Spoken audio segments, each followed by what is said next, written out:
Next up, we have Dr. Saravanan, Naturopath. So when it comes to cancers, digestive disorders, skin challenges, pain, and even stress, Dr. Saravanan, Naturopath can make miracles happen. So the stage is ready for you, sir. We are ready to hear your raw story.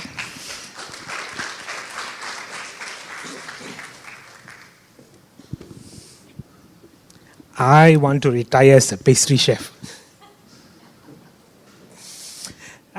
My life runs parallel, where I have the spiritual part of myself and then the material part of myself. And life has been an interesting journey. I'm going to share with you some snippets of experiences in my life so that you could take that as a brick and fill it up and make whatever you would want to make in your life. Yeah. And also, I may want to try and leave you with some experiences so that you could have that as a takeaway at the end of the session. Right? So there's a song in Tamil. It goes, Oru naal poduma, indroru naal poduma, naan paada, indroru naal poduma. Is one day enough for my life? Maybe, but I can't take one day to speak about my life, 15 minutes that I have. So I'll try, right?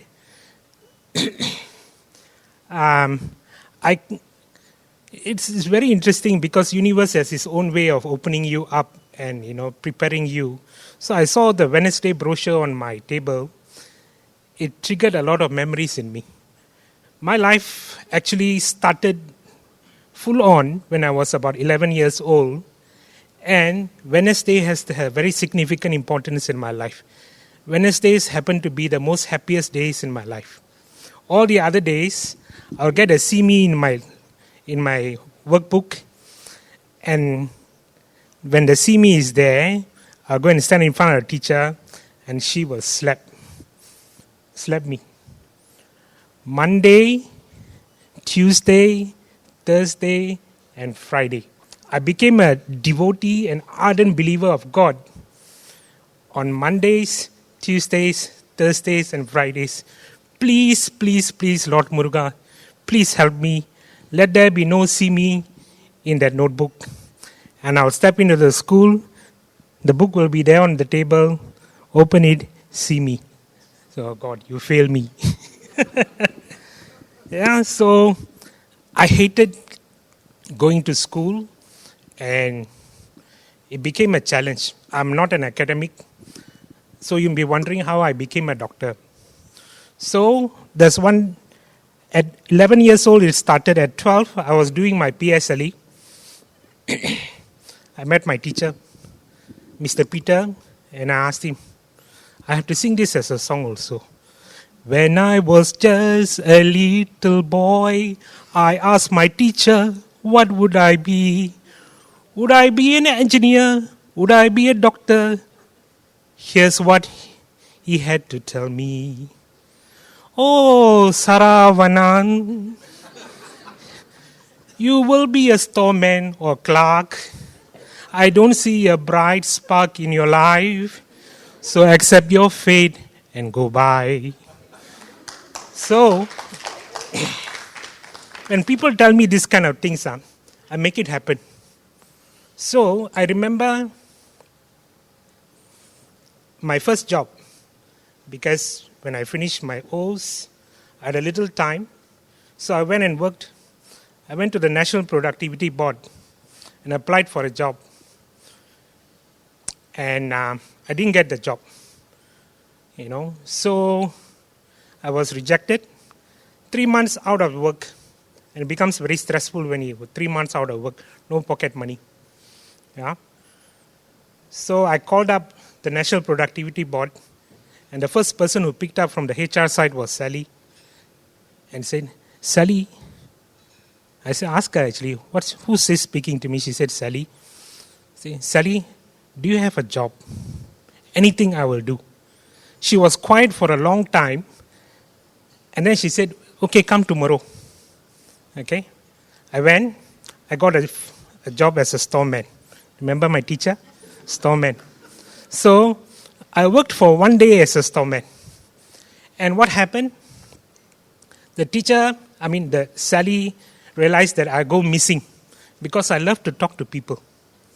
So when I go and deliver something from the store, I get carried away with these people because I end up speaking to them.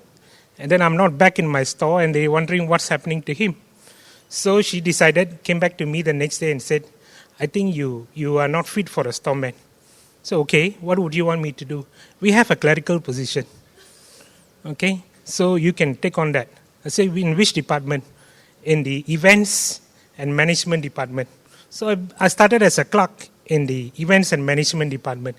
And it was a blessing because it was a loss center. Right? They were not making money. And I used to do a lot of work. They had about 30 rooms, an auditorium, which is underutilized.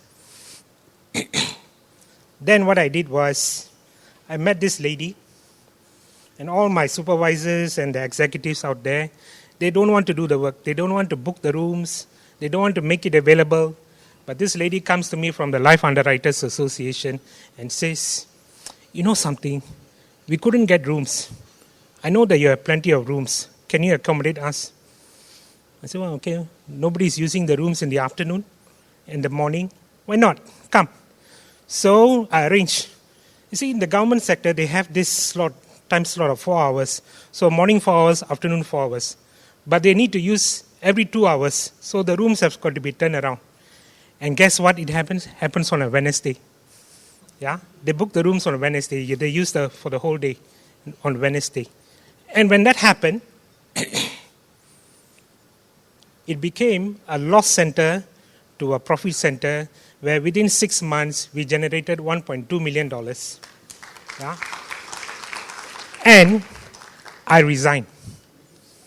I resigned after we hit the target because all the executives were unhappy and they've said that, I created too much of work for them and I had to quit.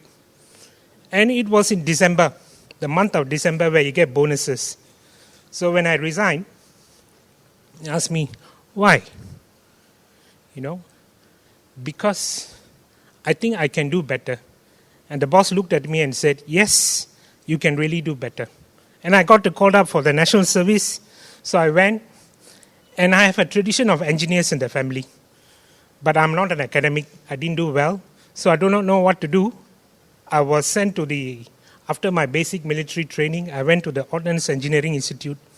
I was there, all in my fatigue and waiting, and Staff Oscar was there. He looked at me and said, son, why are you here? I said, I don't know. I don't know why I'm here. Okay, what do you want to do? I said, I don't know. Okay, what's this? There was a huge engine there. Okay, that's an engine. You want to be an engineer? I said, I don't know. Come, stand near the stand near the engine. So I went and stood near the engine. He said, do you know, when you stand near the engine, you become an engineer. Okay? So I'm going to write you a scholarship, a recommendation, and hope you get it. And guess what? It happened. I went for an interview, and somehow I passed. I became an engineer in the armed forces, had to serve them. And I had to quit because I'm not good with engines. No, I have a few patents in the armed forces, which has to belong to the armed forces because you can't claim the patent. Yeah. However, I was very curious about people. You know that I'm a people person. I need to get closer to people. So I started looking into their eyes and tell them what their problems are and how to resolve it. I gave them kitchen remedies. So I was away from my workshop, right? When I got away from the workshop, they gave me something to prove that I have to do something. So what I did, there were a huge number of Bedford vehicles, which was to be decommissioned, which came from the Vietnam War, and we repaired it and got all of it running, and I got charged for it. In the armed forces, they charge you for doing things that is not necessary. So I got charged, and the officer calls me and says, either you can stay and you go to the detention barrack, or you can gracefully resign and go. I looked at him with a sparkle in my eyes. I said, thank you, I will resign. Yeah, why would I want to go to the detention barrack? Yeah, so I resigned and I left. And then I became a wedding planner. Yeah, there's Mangalam wedding services. I don't know how many of you got married by them. Yeah, one of those wedding planners where you see all those dramas that are happening in the weddings nowadays. It started there by me. People, the husband and wife will come together, and the husband is very cautious about how much he wants to spend, and I want to make them spend. So I would look at the wife, what kind of wedding would you like? That's it. She will talk and all this. I will add a few interesting things, and we create team weddings. So team weddings became possible at that time, somewhere in 1995. Yeah, and then it grew into a big thing now, where people carry the women in palanquin and they dance and the works. That company, that company became so profitable. Within a year, it made its first $1 million. Yeah, within a year. It made its first $1 million, and they went on to buy the property that they are in now. Yeah, so amazing. Yeah, then I went into education. I had to resign from there after they made their first $1 million. So I resigned, and I went into education. And I used to teach English, business communication, and a few other stuff. And as I was doing that, in the class, the lesson will go on for about half an hour.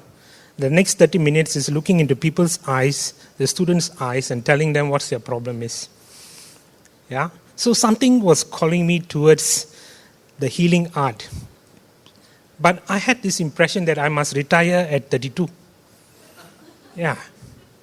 People want to retire at 55. In Singapore, compulsory retirement is at about 67. So I want to retire at 32 and do what I like. And guess what? I was in Sydney in my school at Naturopathic Therapy, Nature Care College, yeah, and studying naturopathic medicine. And I was 32. Yeah. I went there and I studied 8 years course. I crashed and finished it in about 5 years, and then came back to Singapore, set up my own practice, and then it has been an interesting journey ever since. We dealt with, yesterday I was counting how many cancer patients that I had. We had about 1,113 clients, yeah, and not all of them survived, okay. Some of them died, but they died accepting their challenges. However, I also went into psychotherapy and started to practice hypnosis and a particular process called systemic family constellation, and started to apply those. And I found that, you could actually transform a person within a day, within a session. So sit and we will be talking, and suddenly I'll make them say some things, and then they emotionally shift. And that became a very powerful thing.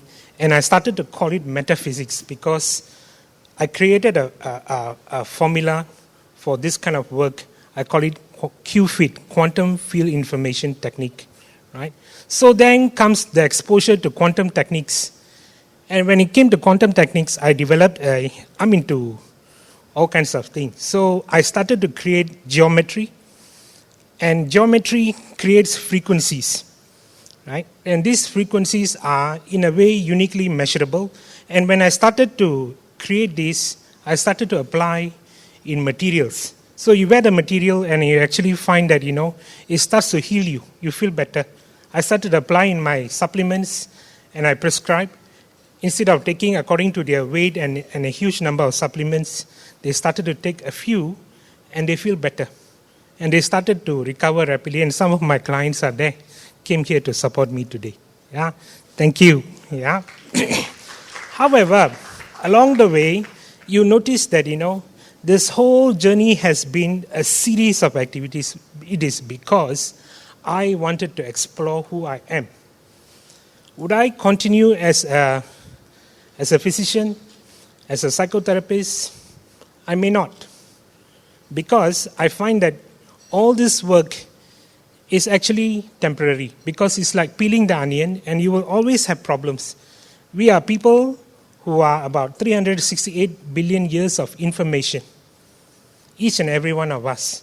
There's a lot of information to process. So I came up with a process called the divine journey within. And there comes my parallel spiritual life, where I started to cross. When it crossed, I realized that, actually life is not just material, and it is not separated, but is interconnected. And this journey is about you eating your own karma. You have in your boot, your fruits of your karma. Every morning you wake up, you pick one fruit and you eat. When it's nice, you enjoy life. When it's not nice, you feel upset, right? So can we do something to make it nice? So we came up with lanes in life, lane 1, lane 2, and lane 3. Lane 1 and lane 2 is life of emotion and thinking. And lane 3 is a freeway, where very few people will just drive past that freeway and be free. Zoom! And you will be stuck in lane 1 and lane 2 wondering why your life is like that, eating your fruits of karma from your boot. Right? So in lane 3, I wanted to explore what is in this lane 3. It is an unobstructed path where you could journey freely despite whatever misgivings you have. So you could be a murderer, you jump into lane 3, you'll be okay. Yeah. So I discovered that this is possible, and I started working with a group of people. So about 9 Chinese guys came to my clinic and said, hey, I've got this program. Would you like to do? I said, okay. If you can take me on a path where I don't need to worry what I did in my past, can. I said, okay. We just completed the class. And guess what? The fees for that class was $1,000 for a lesson, which is for an hour and a half. And they were willing to pay. They were willing to pay. Yeah? So, life is an interesting journey where whatever you hold in your past, whatever you hold or you think about your future do not exist, because they are like the rear view mirror in your car. What you see in your past is your past. You cannot drive seeing your past. You need to see the new future. You can't see far away because you will crash and have accidents. So, really, if you just look at each other and ask yourself, do you have a future?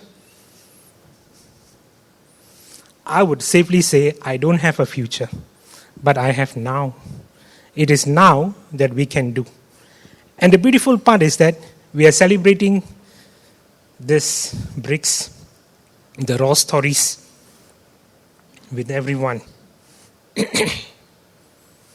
And I would like you to look at someone beside you. Just turn and look at this person. And look at them. Come, turn and just look at the person beside you. Okay? And tell that person, today you belong. Just tell. Today you belong. Yes. You are here and today you belong. Thank you very much.